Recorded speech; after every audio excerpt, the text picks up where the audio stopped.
الرحمن الرحيم الحمد لله نحمده ونستعينه ونستغفره ونعوذ بالله من شرور أنفسنا ومن سيئات أعمالنا من يهده الله فهو المهتدي ومن يضلل فلن تجد له وليا مرشدا وأشهد أن لا إله إلا الله وحده لا شريك له وأشهد أن محمدا عبده ورسوله رب اشرح لي صدري ويسر لي أمري واحلل عقدة من لساني يفقه قولي أما بعد فيا أيها الإخوة الكرام أيتها الأخوات الفضليات السلام عليكم ورحمة الله تعالى وبركاته.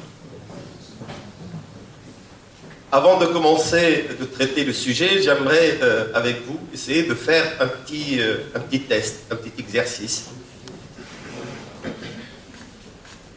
Il m'est pas permis de commencer un exposé, une conférence, sans vous souhaiter Assalamu alaikum wa rahmatullahi wa barakatuh. Ça fait partie de l'éthique même. Sinon, tout ce que je vais dire après, c'est vain, c'est caduc. Si je ne commence pas par vous saluer. Alors on va faire ensemble un petit exercice. Je vais m'adresser aux musulmans pratiquants, je crois qu'ils sont une majorité dans cette salle. Combien de prières obligatoires nous faisons par jour? 5. La prière du matin, les 2 rak'at, on termine par ce qu'on appelle le salut final, at-tahiyyat. Et qu'est-ce qu'on dit dedans? Assalamu alayka ayyuhan nabi. On salue le prophète. Assalamu alayna wa ala ibadillah as-salihin. On salue tous les gens vertueux, nous et tous les vertueux sur terre. Pas les musulmans, pas les chrétiens, pas tous les gens bons. On doit les saluer dans notre prière. Et normalement, on fait aussi ce qu'on appelle la prière abrahamique, tahiyyat ou salat ibrahimiyya, et on dit Allahumma sallim ala Muhammad. Donc on salue le prophète. Kama sallamta ala Ibrahim. Mais quand on dit Muhammad, on n'oublie pas les autres. Ala Muhammad ou ala Ali Muhammad. Donc le salut sur le prophète et sur tous les disciples du prophète. Kama sallayta wa sallamta ala Ibrahim. Comme tu l'as fait pour Ibrahim. Wa Ali Ibrahim. Et vous savez qui sont Ali Ibrahim? Quelle est la famille d'Abraham? Ce sont les juifs. Ce sont les chrétiens. Les chrétiens orthodoxes, les chrétiens catholiques, les chrétiens protestants, les chrétiens anglais, tous les chrétiens, tous les juifs, ce sont les disciples d'Abraham. Donc dans notre prière, sans que les chrétiens, sans que les juifs, sans que le monde le sache, on est obligé de les saluer. Qu'est-ce qu'on dit? On dit As-salam. As-salam, c'est quoi? As-salam, c'est la paix. Et l'islam, l'islam c'est quoi? Et l'islam, c'est la paix. C'est la soumission à Dieu pour la paix dans la paix. C'est pour ça qu'on appelle ça l'islam. Donc le terme paix, il est même P-A-I-X, il fait partie de la construction même de l'islam. Et dans la prière, la chose la plus intime qu'il y a entre le croyant et Dieu, le croyant, pour que sa prière soit agréée, il faudrait qu'il le fasse, là j'ai compté 6 fois minimum. Mais quand on termine la prière, qu'est-ce qu'on fait? On dit Assalamu alaykum à droite, Assalamu alaykum à gauche. On salue qui? On salue les anges, on salue l'univers, la créature. On salue les insectes, les animaux, les arbres. Tout le monde qui est à ma droite. Et qu'est-ce qu'il y a à ma droite? Il y a la moitié de l'univers. Et tout l'univers qui est à ma gauche. Et ça, on le fait tous les jours. Ça, pour la prière du matin, on a compté 8 fois minimum. Pour la prière de Dhuhr, il y a minimum 12 fois. Alors, 8 plus 12, ça fait combien? 20. Plus Al-Asr, ça fait au moins, je parle du SMIC, le minimum, 12 fois. 20 plus 12, ça fait combien? 32. Plus la prière de Maghrib, il y a au moins 12 fois. Ça fait combien? Plus l'Isha, il y a au moins 12 fois. Ça fait combien? 56. Ça, ce sont les choses obligatoires. Mais quand tu sors de chez toi, tu es obligé de dire Assalamu alaikum. Quand tu rentres chez toi, tu es obligé de dire Assalamu alaikum. Tout à l'heure, j'ai compté, quand je suis venu, j'ai compté, il y a 17 frères et 5 sœurs qui m'ont dit Salam alaikum, j'ai répondu. Mais dans la journée, il y a combien? Il y a au moins 50 fois qu'on répète Salam alaikum. Donc, est-ce que vous pensez que la personne qui est programmée, formatée pour répéter la paix au moins 50 fois dans la prière, au moins 50 fois dehors, est-ce que cette personne peut menacer la paix? Est-ce que cette personne peut se permettre d'être agressive, de tuer quelqu'un, de blesser quelqu'un, d'insulter quelqu'un? Si jamais ça arrive, c'est que toute la prière, elle est vaine, elle est caduque. C'est qu'il ne fait pas la prière, il fait un enchaînement sportif, il répète n'importe quoi. Et quand il salue les gens, c'est quelqu'un qui est hypocrite, il n'est pas sincère. Parce que tu ne peux pas répéter tous les jours, chacun d'entre nous, minimum 100 fois Assalam, Assalam, Assalam, Assalam. Si vous me voyez dans la rue en train de dire la paix, la paix, la paix, vous allez m'envoyer à Pinel. Pinel, c'est l'hôpital psychiatrique chez nous à Amiens. Vous allez dire, il est complètement fou.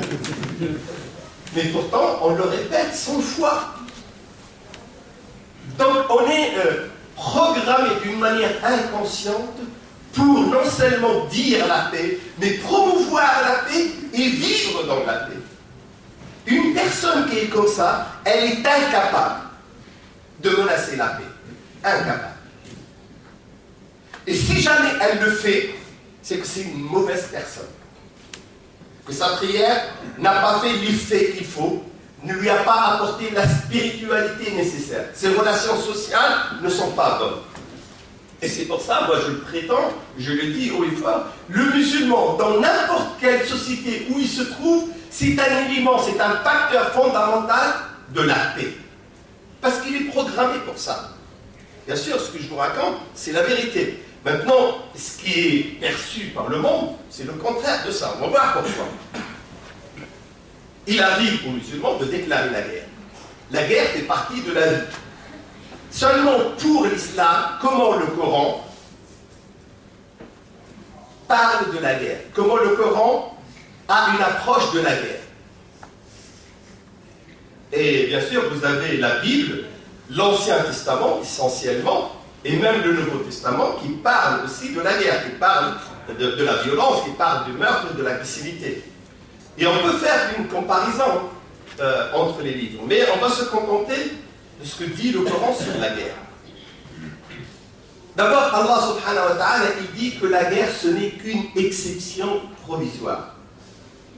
La règle de la relation entre les gens, pas entre les musulmans, les gens, quelle que soit leur obédience, quelle que soit leur condition, quelle que soit leur religion, quelle que soit leur race, quel que soit leur peuple, leur ethnie, la règle en islam, c'est وَجَعَلْنَاكُمْ شُعُوبًا وَقَبَائِلَ لِتَعَارَفُوا. On a fait debout des peuples, des tribus, des races, des riches, des pauvres, des chrétiens, des juifs, des athées, pour une seule chose, pour que vous puissiez vivre ensemble, vous entreconnaissez. C'est ça la règle. Mais il se trouve que même dans la même famille, les frères peuvent se disputer, ils peuvent même s'insulter, ils peuvent même se frapper. Donc il peut arriver dans la famille humaine qu'il y ait la guerre. L'islam considère que la guerre c'est une exception et c'est la plus mauvaise des exceptions. C'est pour ça Allah subhanahu wa ta'ala dans le Coran il dit Kutiba alaykumul qitalu wa huwa kurhun lakum. On vous a prescrit le combat armé, mais nous savons que vous le détestez. C'est-à-dire ça, c'est pas le témoignage de TF1, c'est pas le témoignage de France 2, c'est pas le témoignage de France Info, du Monde de Libération, c'est le témoignage de Dieu. Dieu, il témoigne que les musulmans n'aiment pas combattre, n'aiment pas la guerre. Kutiba alaykum, on vous l'a prescrit, mais vous ne l'aimez pas. Et c'est tout à fait normal. Le musulman ne peut pas aimer la guerre, ne peut pas aimer le combat. Parce que ça, c'est vraiment la dernière gélule qu'il faut avaler parce que, au-delà de là, la vie risque d'être menacée. Donc la guerre, en réalité, c'est pour sauver la vie. Quand, dans la bataille de l'Ahzab, les coalisés, une coalition internationale, comme celle qui était contre l'Irak ou contre l'Afghanistan, coalition internationale est venue pour combattre le prophète chez lui, à Médine. Et Allah subhanahu wa ta'ala, Dieu, il a fait qu'une tempête est venue et finalement toutes les armées sont parties, n'ont pas livré bataille. Comment Dieu commande cette histoire? وَكَفَى الْمُؤْمِنِينَ الْقِتَالِ. Et Dieu, il vous a empêché, il a su que vous n'aimez pas la guerre, donc il a envoyé une tempête, comme ça vous n'allez pas livrer une guerre. Donc en cas de guerre, le musulman est obligé de livrer la guerre, mais parce qu'il n'y a aucune autre solution. Il lui est interdit de commencer par réfléchir à la guerre. Il faut d'abord qu'il mette en place toutes les autres solutions, et lorsqu'il ne reste qu'une seule, là il est obligé, c'est une obligation, c'est une nécessité, c'est une défense.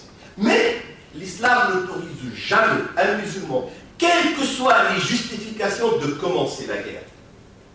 Il n'y a pas en islam cette mauvaise invention qu'a inventée George Bush, qu'on appelle la guerre préventive. C'est quoi la guerre préventive? T'as une tête qui ne me revient pas, je pense que tu n'es pas quelqu'un de bon, peut-être que tu vas me faire du mal, avant que tu me fasses du mal, je vais te frapper, je vais te tuer. Pourquoi je t'ai rien fait? Oui, tu m'as rien fait, mais tu risques de me faire quelque chose. C'est ce qu'on appelle un procès d'intention. L'islam, c'est pas comme ça qu'il répond. Toutes les guerres, tous les combats qui sont dans le Coran, dans la Sunna, ce sont des combats défensifs. C'est une guerre pour se défendre. Quand tu es agressé, quand l'autre veut te tuer, dans toutes les législations mondiales, laïques, athées, tout, le droit à se défendre, c'est un droit fondamental. On appelle même la légitime défense.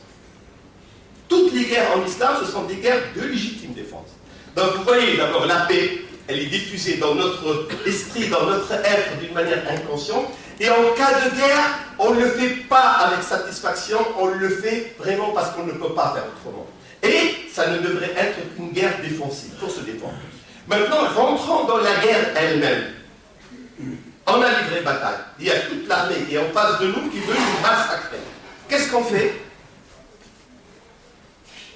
La seule religion, et j'ai étudié académiquement la déclaration universelle des droits de l'homme, celle de 1948, et même la déclaration des droits de l'homme et des citoyens en France de la Révolution, les dispositions qu'il y a en islam n'existent dans aucune convention, dans aucune déclaration, dans aucun texte de droits de l'homme. Pourquoi? Parce que l'islam, il interdit, en cas de combat, ils sont armés, ils sont en train de nous massacrer, il nous est interdit de tuer une femme, un vieillard, un enfant, un commerçant dans son commerce, un agriculteur dans son champ, un moine dans son couvent. On ne doit tuer que les combattants. C'est-à-dire ceux qui sont les soldats avec leur tenue, avec leurs armes. Même s'il y a des femmes qui aident les combattants en leur amenant de l'eau ou la nourriture ou des médicaments, il nous est interdit de les tuer. On ne tue que le combattant. Il n'y a aucune autre législation. Regardez les guerres. Regardez comment, quand on a bombardé l'Irak, on dit la guerre intelligente. Est-ce que vous savez que l'invasion de l'Irak par une coalition occidentale, elle a tué plus d'1 million d'Irakiens, soit directement, soit indirectement. Et regardez en Afghanistan, toutes les semaines, on entend que l'OTAN, il a tué 20 personnes. Bien sûr, il s'excuse après, on ne l'a pas fait exprès, c'est pas notre faute, c'est la faute du missile. Il est bête, vous croyez qu'il était intelligent, et au lieu d'aller voir les soldats, il a tué des gens qui sont réunis pour un mariage. Tous les jours. Ben, l'islam, il considère ça comme un crime contre l'humanité de menacer un civil parmi les combattants. On doit faire l'effort, même pendant la guerre, de ne pas tuer en dehors des combats. L'islam ne s'arrête pas là. Pendant la guerre, il nous est interdit de couper ou même de casser une branche d'arbre ou de couper des arbres. C'est interdit. Il nous est interdit de corrompre un champ ou une moisson ou de brûler une moisson. C'est interdit. Il nous est interdit de tuer des animaux. On peut traverser des fermes, on peut traverser des champs, on peut traverser des... On peut trouver des vaches, on peut trouver des porcs, on peut trouver des moutons, Il nous est interdit de les confisquer tant que la guerre ne s'est pas arrêtée. Il nous est interdit de les tuer. La notion de la terre brûlée qui a été inventée en Occident, on rentre, on tue tout le monde, et si on ne peut pas tuer tout le monde, on casse tout. Et on brûle tout. C'est une notion qui est considérée comme un crime en islam. Donc si on a compris ces deux notions, d'abord la programmation de la paix, et que même en temps de guerre, il nous est interdit, pas par des dispositions secondaires, ce sont les textes fondamentaux de l'islam, dans le Coran et dans la Sunna qui interdisent aux musulmans de faire ça. Venons maintenant à la vie. Allah subhanahu wa ta'ala, il considère que l'être qui a été le plus anobli. Il y a des créatures dans le monde, des créatures visibles qu'on connaît, du virus, de la bactérie jusqu'à la baleine, l'éléphant, l'animal le plus grand.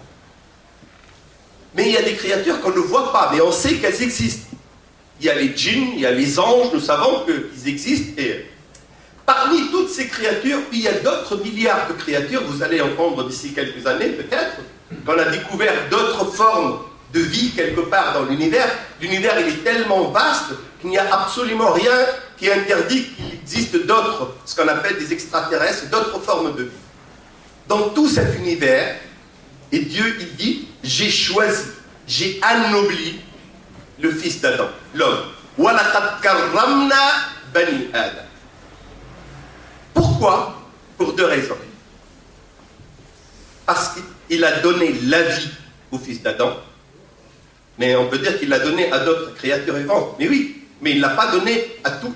Les êtres vivants dans l'univers ne forment pas plus de 1% de tout l'univers. C'est-à-dire 99% et plus, ce sont des choses inertes. Les êtres vivants, c'est une minorité, donc Dieu, il a privilégié, j'aurais pu être une chaise, une table, un bar, mais Dieu, il a voulu que je sois un être vivant. Donc il m'a fait don de cette vie. Et cette vie-là, c'est un don de Dieu. L'âme, ce qu'on appelle l'âme, ar-ruh, c'est pas tout à fait la même chose que nafs, c'est le souffle de Dieu, c'est un souffle divin. Ce qui me rend, moi, animé, ce qui me rend vivant, c'est ce souffle qui vient directement de Dieu. Donc si je porte en moi le souffle de Dieu, je ne peux qu'être noble, je ne peux qu'être élu, je ne peux qu'être choisi. Mais la deuxième raison qui a fait que l'homme est anobli, c'est parce que Dieu l'a doté d'une raison, d'un libre arbitre. Il peut choisir entre le bien et le mal. Alors qu'il y a des créatures qui sont programmées par l'instinct, comme les animaux, ne connaissent pas le bien et le mal, ils vivent pour vivre. Puis il y a des créatures qui ne font jamais le mal, comme les anges. Ils sont programmés pour ne faire que le bien, ils n'ont pas le choix. Puis il y a des créatures qui ne font que le mal, comme les démons, comme Satan, Shayatin. Non, nous, on a le choix. Et cette faculté, cette capacité de choisir fait que Dieu nous a choisis. C'est pour ça que quiconque menace ces deux choses déclare la guerre à Dieu. Celui qui menace la vie, c'est celui qui est contre ce souffle de vie que Dieu a insufflé en nous. Donc en réalité, il ne tue pas la personne, mais il déclare la guerre à Dieu. C'est comme ça, quiconque menace la raison aussi. C'est pour ça l'alcool en islam c'est interdit, la drogue elle est interdite, le lavage de cerveau c'est interdit, la torture c'est interdit. Pourquoi? Parce que ce sont des choses qui menacent la raison, qui fait qu'on est anobli. Donc quiconque menace ce souffle de vie, il déclare la guerre à Dieu.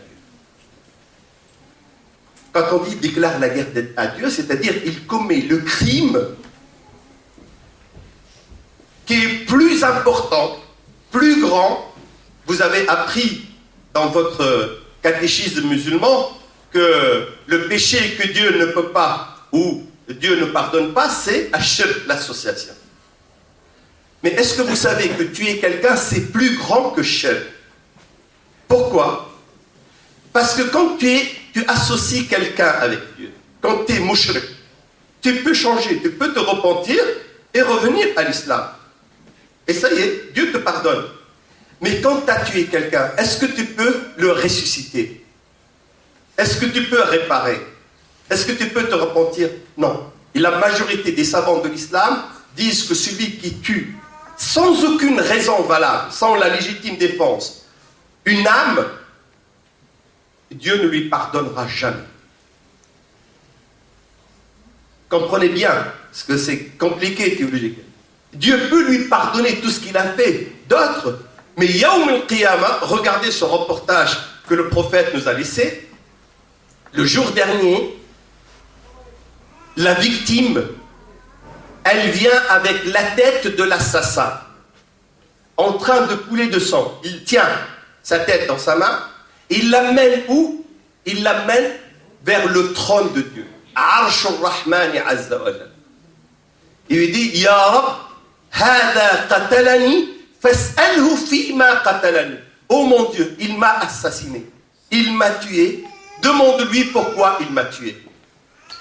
L'endroit où la personne peut se rapprocher le plus, le jour dernier, n'a été autorisé, n'a été permis que pour une victime, celle qui a été assassinée, celle qui a été tuée. Parce que Dieu, il considère ce crime tellement abject qu'il ouvre toutes les voies pour que la victime se rapproche de son trône en tenant la tête de l'assassin, parce que Dieu, comme tu m'as coupé ma tête dans cette vie, dans le dollar, dès que la personne voit l'autre personne, sa tête va s'écrouler, il va la ramasser avec le sang qui coule. Et le prophète, il nous dit comme ça, Yashrabu dam min awdajihi. Le sang coule, et il le montre à Dieu, voilà, regardez cette tête. Bien sûr, c'est barbare, si on voit ça dans cette vie-là, mais Yawm al-Qiyam, il va dire, demande-lui pourquoi il m'a tué. Demande. Et Dieu, il va lui demander, pourquoi tu l'as tué?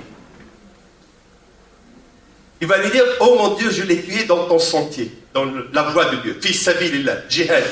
Il dit non, tu mens, c'est pas vrai, tu l'as pas fait, je connais ton cœur. Tu l'as pas fait pour moi. Tu l'as fait parce que tu es raciste. Tu l'as fait parce que tu es un nazi. Tu l'as fait parce que tu es un pervers. Tu l'as fait pour prendre, pour spolier, pour prendre ses biens. Et Dieu va lui sortir toutes les raisons qui ne sont pas les raisons valables. Et qu'est-ce qu'il va dire? Il va dire à la victime, jette-le en enfer. Et il va dégringoler en enfer pendant, comme dit le prophète, 70 années. Mais 70 années de Yawm al-Qiyamah, c'est-à-dire éternellement. Il est en train de décoller. Et regardez ce que Dieu a réservé à l'assassin. Et surtout quand il est croyant. Toutes les âmes se valent. Mais il y a une préférence pour les croyants. Pourquoi? Parce que comme le croyant, il sait qu'il ne faut pas tuer, donc c'est un élément de paix. C'est un facteur de paix. Si jamais on tue le facteur de paix, là on fait un double crime. C'est ce qui se passe en France. Vous savez, si en France on tue un citoyen lambda, bien sûr on est condamné. Avant il y avait la peine de mort, maintenant on peut être condamné à perpétuité. Et s'il n'y a pas de moyens pour alléger la peine, il y a au moins un palier, une peine de sécurité de moins de 22 ans. Il ne va pas quitter la prison. Mais si jamais on tue un préfet, ou un maire, ou un député, là, on n'a pas tué un citoyen, on a tué un citoyen plus un représentant des citoyens. Quelqu'un qui représente l'État. Et c'est pour ça, vous voyez, quand on a tué un préfet en Corse, l'État a été en branle pendant des années, des années. Mais c'est un monsieur. En Corse, tous les jours, il y a des gens qui meurent. Mais tuer un préfet, c'est tuer la République. C'est quelque chose de beaucoup plus grave. Et ce n'est pas la même peine. Tuer un flic, c'est pas comme tuer monsieur tout le monde. Pourquoi? Parce que le flic, il représente l'État. Donc le croyant, il représente l'État, il représente Dieu. C'est pour ça que Dieu, il a réservé un châtiment particulier pour celui qui tue un croyant. Écoutez ce verset. Ça doit être le verset 93 de Sourate An-Nisa, la sourate de la femme, ça doit être la sourate de Nisa, la sourate 4.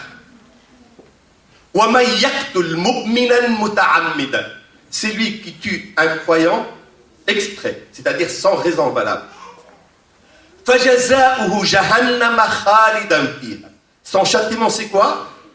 L'enfer éternellement. Il ne sortira jamais. Il n'y a pas de peine de sécurité de 22 ans après qu'il peut espérer. Là, il n'y a aucun espoir. L'espoir, lui, est interdit. C'est déjà gros comme peine. وَغَضِبَ اللَّهُ عَلَيْهِ.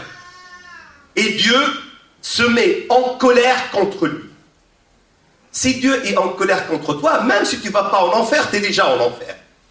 Parce que la colère de Dieu, si Dieu ne t'aime pas, c'est pire que qu'aller en enfer. Je préfère aller en enfer et que Dieu m'aime, parce que peut-être qu'il me sortira après. Mais lorsque Dieu ne m'aime plus, c'est une peine, c'est ce qu'appelle Sarkozy la double peine, c'est une peine au-dessus de la peine. وَغَضِبَ اللَّهُ عَلَيْهِ. Donc, جَزَاؤُهُ جَهَنَّمَ. Il y a l'enfer. Éternellement. La colère de Dieu. وَلَعَنَهُ. Non seulement Dieu est en colère contre lui, mais Dieu va le damner. لَعَنَهُ أَيْ طَرَدَهُ مِنْ رَحْمَةِ اللَّهِ. Le damner, c'est-à-dire le chasser de la miséricorde de Dieu. Le chasser de la clémence de Dieu. Le chasser de la bonté de Dieu. Il n'a plus le droit à la clémence de Dieu. Dieu sait qu'il est clément, il est miséricordieux. Dieu est amour. Mais justement, cette catégorie-là sort de la liste de l'amour. Elle n'a plus droit à l'amour divin. Et ça suffit. وَلَهُ عَذَابًا عَظِيمًا. Et en plus, on va lui donner un châtiment douloureux. Ces 4 châtiments n'ont été jamais réservés, tous les 4 ensemble, en listant, pour aucun autre crime. Même pas l'association, même pas le chef. Il n'était réservé que pour une catégorie, celle qui assassine un croyant. Et quand il dit un croyant, il ne parle pas de musulman. Un croyant juif, un croyant chrétien, un croyant qui croit en l'unicité, qui croit en Dieu et qui croit que la relation entre les humains devrait être une relation de paix. Et ça, c'est un texte explicite. Il n'y a pas d'interprétation possible, il n'y a pas de... Alors, qui ose déclarer la guerre à Dieu pour avoir ce châtiment-là? Ah, je n'ai pas tué, moi. Mais j'ai laissé tuer. J'ai participé. Directement ou indirectement. C'est ce qui se passe aujourd'hui. Et c'est ce qui vous touche, vous. Je ne pense pas qu'entre nous, j'espère qu'il n'y a pas d'assassin, mais peut-être qu'on commet quelque chose inconsciemment. Man a'ana ala qatli muslimin bi shatri kalima. Celui qui aide pour tuer un musulman, et j'ouvre une parenthèse, l'unanimité des savants disent que ce texte dépasse les musulmans pour toucher toute l'humanité. Le musulman, il est cité ici, pas exclusivement, mais en tant qu'exemple. C'est-à-dire, on peut traduire qui aide n'importe qui pour assassiner n'importe qui, même des shatri kalima, la moitié d'un mot. T'as dit, t'as écrit, t'as pensé, t'as fait un geste, juste un tic comme ça. Ou t'as su qu'ils sont en train de préparer pour tuer quelqu'un, tu le savais et t'as rien fait. Ben, tu auras exactement le même châtiment que l'assassin. Pire, là maintenant les responsables, les riches, ne vont pas tuer. Ils vont demander à des assassins. Vous savez, sur Internet, il y a même des sites. Si tu veux un assassin, il y a des sites, tu cherches, et puis il y a des moyens, il y a des gens, c'est leur boulot. Et on nous a vulgarisé ça, je vais parler de ça tout à l'heure, avec la télévision, on sait qu'il y a un tueur à gages. Regardez ce que le prophète, sallallahu alayhi wa sallam, il dit. Vous voyez le châtiment dont j'ai parlé maintenant? C'est pas bon, c'est pas fort. Excusez-moi. Le châtiment réservé à l'assassin, le prophète sallallahu alayhi wa sallam, il dit, c'est lui qui ordonne un assassinat. Ce châtiment-là, il est réservé à celui qui ordonne et à celui qui assassine. Vous avez vu le châtiment de celui qui assassine. Quel est le châtiment de celui qui a donné l'ordre? Il est 99 fois plus important. C'est-à-dire le prophète sallallahu alayhi wa sallam, il a dit, Qasamallahu subhanahu wa ta'ala adab. Dieu, il a partagé le châtiment, la punition réservée à l'assassin. Il y a 99 part pour celui qui donne l'ordre et 1 pour celui qui exécute. Alors peut-être nous ne sommes pas les exécutants, mais nous donnons l'ordre, peut-être pas directement, peut-être qu'on n'a pas payé d'argent, mais le fait de participer même d'une manière inconsciente, le fait de ne pas sentir dans son cœur cette piqûre, cette frustration, cette gêne, cette morsure, quand vous entendez qu'on a tué quelqu'un, ben c'est comme si vous étiez complice. La moindre des choses, puisque tu es un pauvre citoyen, tu ne peux rien, tu n'as aucun pouvoir, la moindre des choses, tu possèdes ton cœur dit « Ah, ça c'est vraiment pas bien ». Pourquoi on ne le fait pas? J'ouvre maintenant la parenthèse dont j'ai parlé. C'est parce qu'on a banalisé l'assassinat.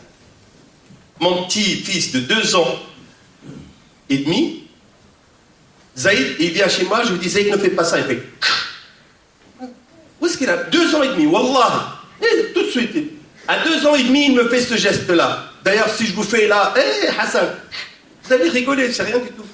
Ce geste-là, le prophète sallam, il a dit, c'est lui qui fait un geste avec un bâton, un couteau, une épée, même un pistolet en plastique, vers son frère musulman, vers son frère humain, les anges vont le damner, jusqu'à ce qu'il laisse tomber. Pourquoi? J'ai un flingue en plastique, tout le monde sait, je le remplis d'eau, je fais... Mais justement, c'est ça qui banalise. D'une manière inconsciente, il banalise chez les enfants qu'on peut prendre une arme. Pour l'instant, elle est en plastique, mais quand il sera adolescent, quand il sera jeune, il peut aller plus loin.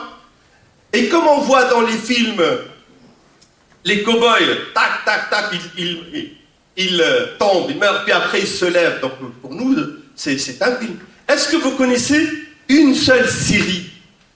Un seul film. D'ailleurs, les films sont de 3 sortes ici. Et les 3 sortes, toutes les 3, ont pour nœud le meurtre, l'assassinat. Les séries les plus populaires, ce sont les séries policières. Alors, regardez, vous avez Kojak, vous avez Colombo, vous avez, comment ça s'appelle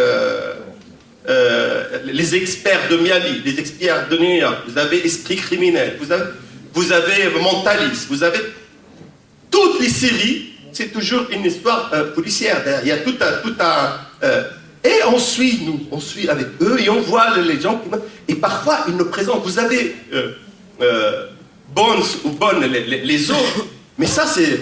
On vous montre des choses tellement horribles et on finit par être familier avec les cadavres, avec les morts. Ça ne fait plus rien. Moi, je me rappelle quand j'étais petit chez moi, dans la campagne tunisienne, quand on entend que quelqu'un a été tué, on entend ça une fois tous les 2 ans, 3 ans, mais ça reste la parole de pendant 10 mois, c'est quelque chose d'horrible. Quelqu'un a été tué, c'est quelque chose, c'est comme si la lune est tombée sur la terre, c'est quelque chose qui est tellement rare, qui est tellement incroyable. Maintenant, tous les jours, vous ouvrez France Info, on commence par les assassinats, on termine par les assassinats. Même les accidents, quand je suis sur l'autoroute, je vois un accident, je vois qu'il y a 3-4 corps, il y a des gendarmes, etc. Ça peut me faire un pincement au cœur, mais je passe. Et après, je vais voir un autre accident. Et c'est devenu quelque chose de banal. Et chez nous, nos enfants sont préparés par l'école, par la société, par les médias. Le traitement de l'assassinat a banalisé chez nos enfants ça. C'est pour ça, à l'âge de 12 ans, à l'âge de 15 ans, il y a des assassins potentiels. Et vous allez chez les gens, vous allez trouver que tout le monde a plus ou moins une arme. Regardez les jeunes chez nous de banlieue. Ouvrez leur voiture, vous allez voir, ils ont soit un couteau, soit un bâton, soit... Pourquoi? Parce que comme tout le monde est armé, et comme tout le monde menace tout le monde, je devrais, moi, me préserver. Je devrais, moi aussi, m'armer. Et si jamais je t'énerve, les assassinats entre les jeunes, c'est quoi? Ils sortent d'une boîte de nuit, ils discutent calmement, puis ils parlent d'une fille, ils parlent d'une bière, ils parlent d'un truc. complètement futile. Je t'ai prêté 20 euros, tu me les rends, je te les rendu. Non, non, ben voilà, je sors mon couteau, je sors mon pistolet, je te flingue. Parce qu'il est préparé pour ça. Et c'est ça qui fait que maintenant, on ne mesure plus la sacralité de l'âme. On ne mesure plus que c'est quelque chose d'horrible. C'est le châtiment le plus horrible que Dieu a réservé à l'assassin. Et surtout l'assassin qui fait ça juste sous l'emprise de la colère ou l'alcool, parce que là il commet un double crime. Le prophète sallallahu alayhi wa sallam était en train de faire la prière à côté de la Kaaba. La Kaaba à la Mecque, c'est une pièce, c'est une chambre carrée. D'ailleurs, Kaaba ça veut dire cube, un cube qui symbolise un temple, qui symbolise une mosquée, qui symbolise un lieu de prière. Ce n'est pas en elle-même, ce n'est pas les murs qui sont importants, mais ces murs-là symbolisent, puisque l'histoire nous dit qu'il y a eu le premier temple sur terre, la première mosquée, la première chapelle, la première église, la première synagogue, le premier temple. En tout cas, le lieu de l'adoration, c'était là. Donc ce lieu-là, il symbolise l'adoration. C'est l'ambassade du ciel sur terre. C'est celui qui représente la relation entre Dieu et les humains. Donc c'est quelque chose qui est extrêmement important. Et la Kaaba, elle est sacrée. Elle a une sacralité absolue. Et le prophète, tourné autour de la Kaaba, il la regarde et dit « Ma ajmalik » comme tu es belle. « Ma atyaba rihak » comme tu sens bon. « Ma a'dama hurmatak » comme tu es sacré. Et là, il s'arrête et dit « Walakin » mais « Hurmatu damil muslim a'damu inda Allahi mun hurmatiki » mais la sacralité du sang de l'homme est plus sacrée auprès de Dieu que toi, que cette Kaaba. Et il dit la in tuhdama al-Ka'batu hajaran hajaran. Si on démolit la Kaaba pierre par pierre, ahwanu ala Allahi min qatl imri'in muslim. C'est beaucoup moins grave auprès de Dieu que de tuer une personne. Venir à la Kaaba, la déconstruire, la démolir, c'est rien auprès de Dieu par rapport à l'assassinat d'une personne. Pourquoi? Parce que Al-Kaaba, on peut la démolir et on peut la reconstruire. N'importe quel temple, n'importe quel endroit sacré, même si on l'a détruit, on peut le réparer. Pendant la Deuxième Guerre mondiale, il y a eu un accord tacite entre les nazis et l'Occident pour éviter, il y a quelques monuments historiques, surtout les lieux d'adoration, les cathédrales. Et d'ailleurs, les Américains, les Français, ils ont tout fait pour ne pas toucher des cathédrales en Allemagne.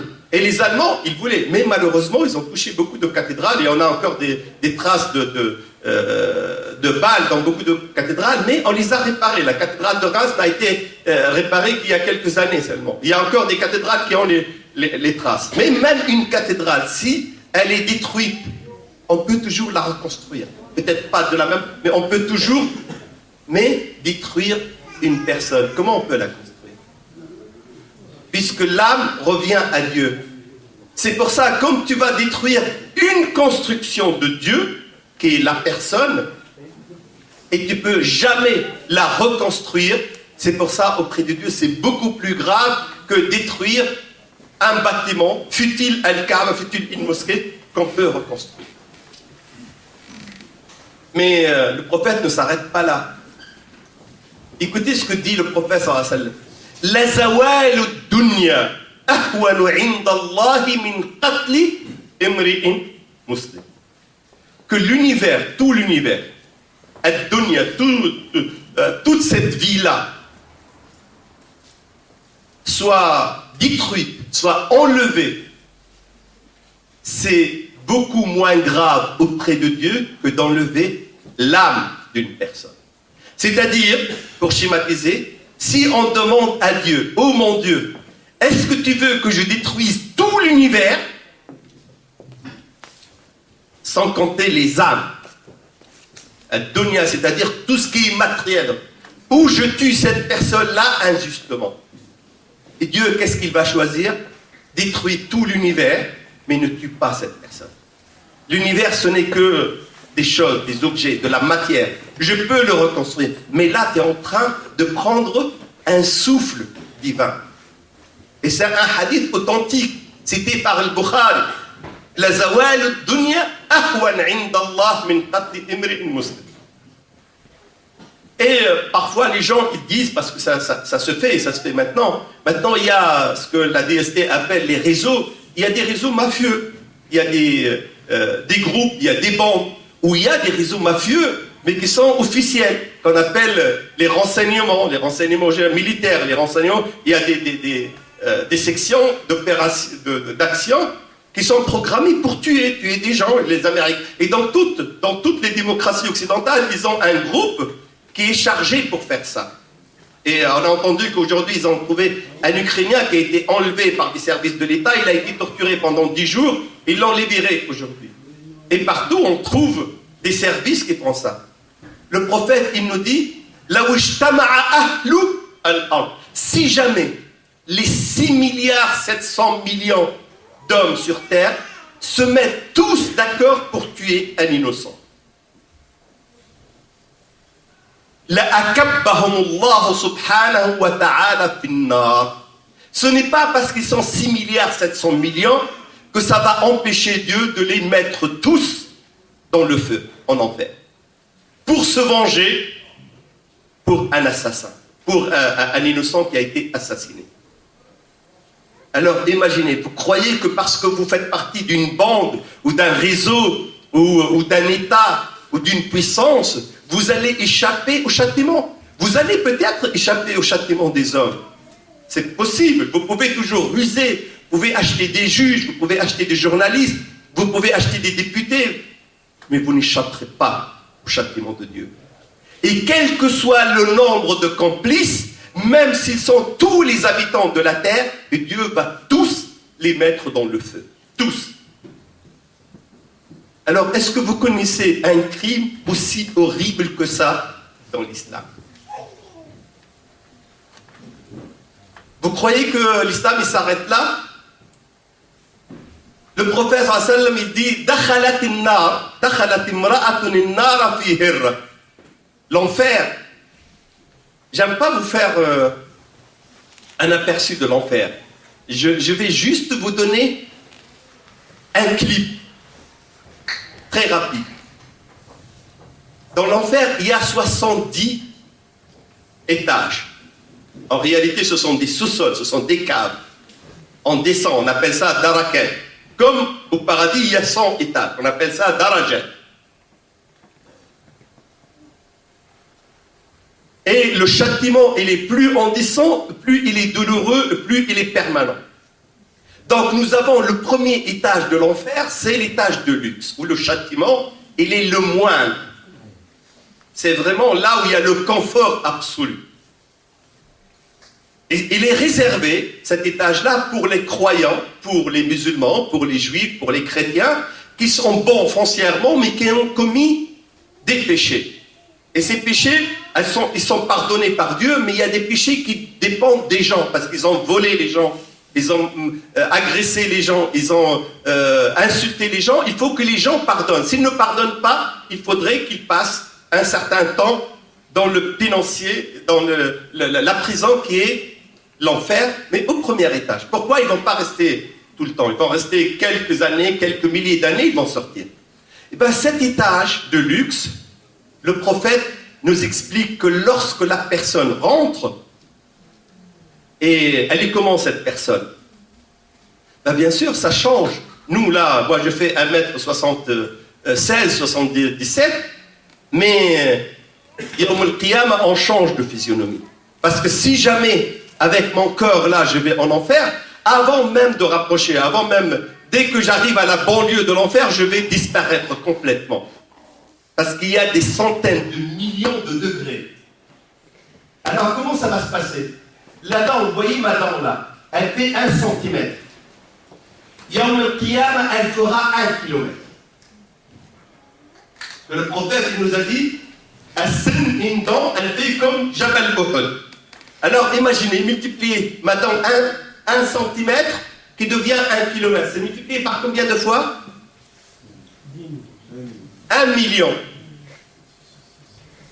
Alors, j'aurai 1,76 m multiplié par 1 million. Alors, regardez ma tête, elle sera où? Regardez mes épaules.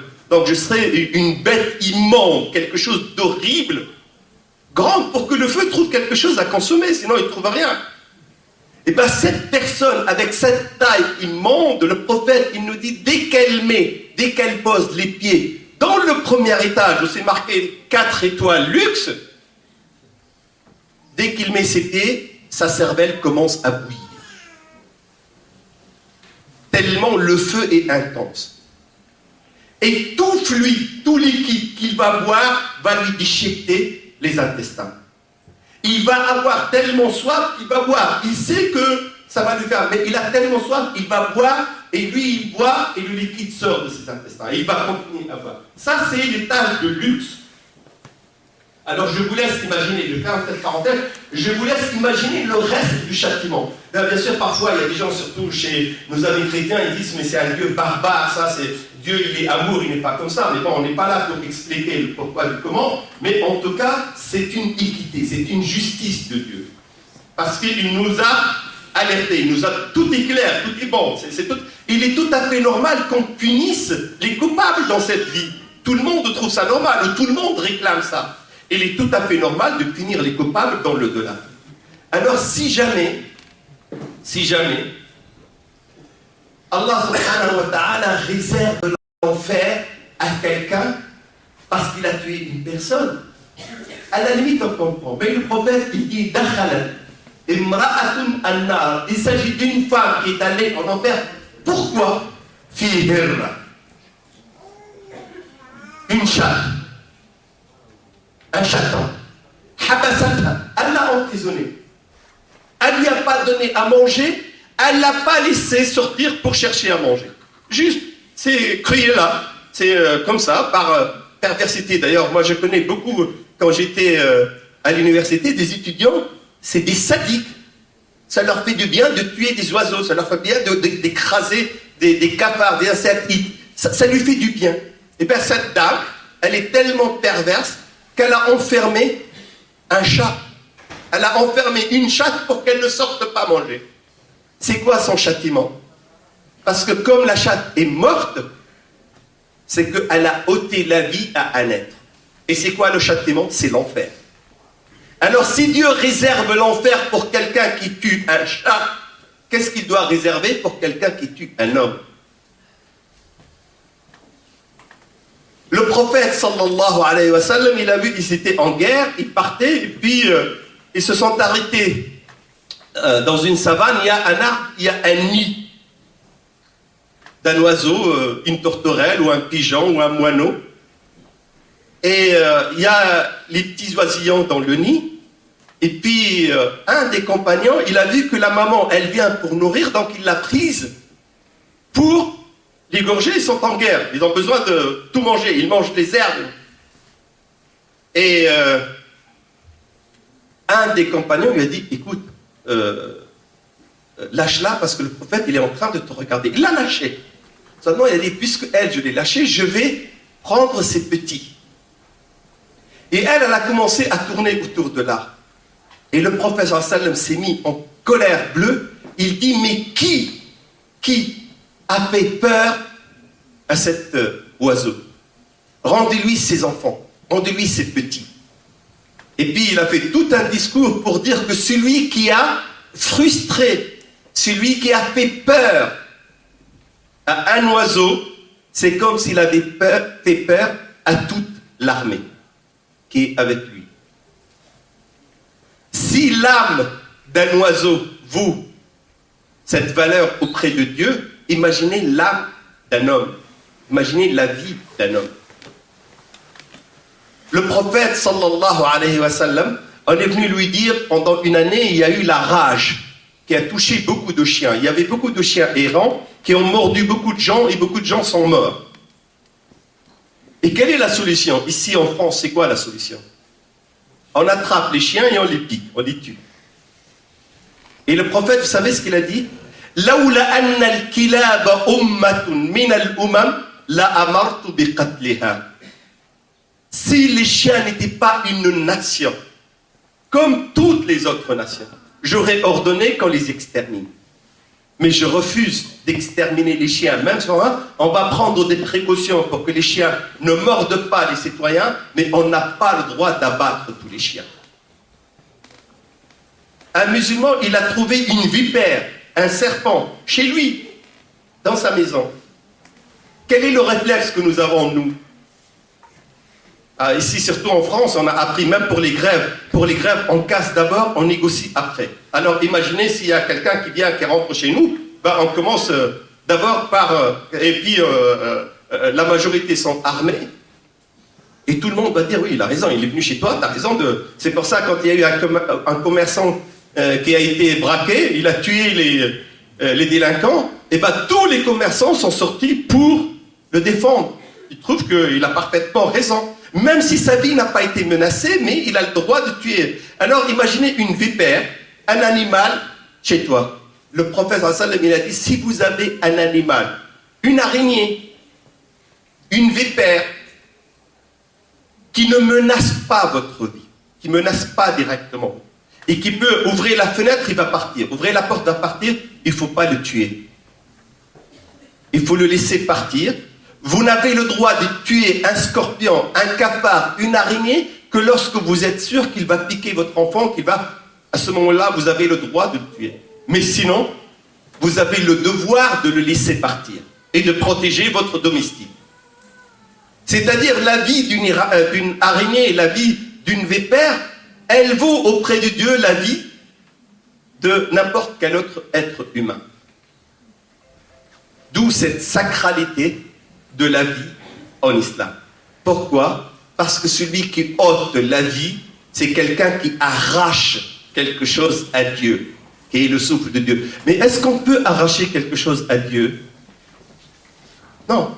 En réalité, lorsqu'on tue, on ne tue pas. On ne donne pas la mort. Mais on casse le récipient dans lequel Dieu il a confié, il a mis la vie. C'est comme un verre rempli d'eau. Personne ne peut prendre l'eau, sauf Allah subhanahu wa ta'ala. Il n'y a que Dieu qui prend l'âme. D'ailleurs, quelqu'un qui est en bonne santé peut mourir. Quelqu'un qui est malade peut vivre. Il n'y a que Dieu qui prend l'âme. Mais, si tu casses le verre, ben, l'eau va s'écouler. Si tu casses ce corps, l'assassinat, ce qu'on appelle al-qatl, c'est casser la construction, casser le corps dans lequel Dieu il a mis le souffle de vie. Et tu es puni parce que ce souffle il a été confié par Dieu pour un certain temps programmé par Dieu. Si tu viens le casser, c'est comme si tu veux changer l'agenda de Dieu. Tu déclares la guerre. Et c'est pour ça, cette personne-là, elle est sacrée. Et sa vie, c'est quelque chose de fondamental. Alors si on voit que l'islam préserve la vie des insectes, des animaux, des non-musulmans, des guerriers, il est tout à fait normal qu'il préserve la vie des citoyens innocents. Et que celui qui menace, il n'est pas musulman, il n'a rien compris. Et c'est pour ça le prophète, il termine cette parole avec laquelle je vais terminer mon posé. Idal taqa al-musliman bi sayfihima. Si deux musulmans, al-qatil wal-maqtul finna, celui qui tue un musulman, l'assassin et celui qui est tué, tous les deux vont en enfer. On dit, oh mais Rasulullah, bon, l'assassin on a compris, mais pourquoi? Il a dit parce que l'autre, lui aussi, il voulait tuer son frère. Seulement l'autre, il était plus rapide.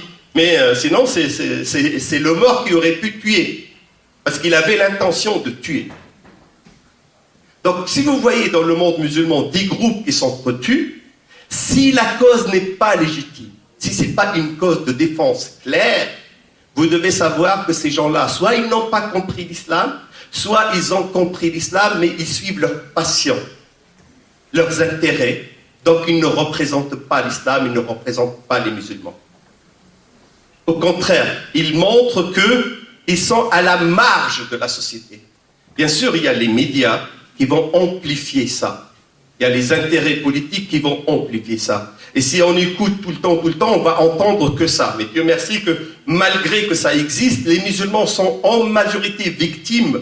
Ils sont les victimes et non les bourreaux. Mais même les musulmans qui tuent des musulmans dans beaucoup de pays musulmans, c'est que les deux, il n'y a que Dieu qui connaît les cœurs qui sont des intentions, mais ce que nous voyons, nous, les deux vont aller en enfer parce que les deux veulent l'un tuer l'autre, pas pour se défendre, pas pour des raisons valables, mais pour que cette ethnie ait le pouvoir, que cette race ait le pouvoir, que ce groupe, ce parti ait le pouvoir, pour avoir de l'argent, pour échapper à une punition. Donc, comme j'ai commis des crimes, je ne veux pas que tu me condamnes, je vais te tuer.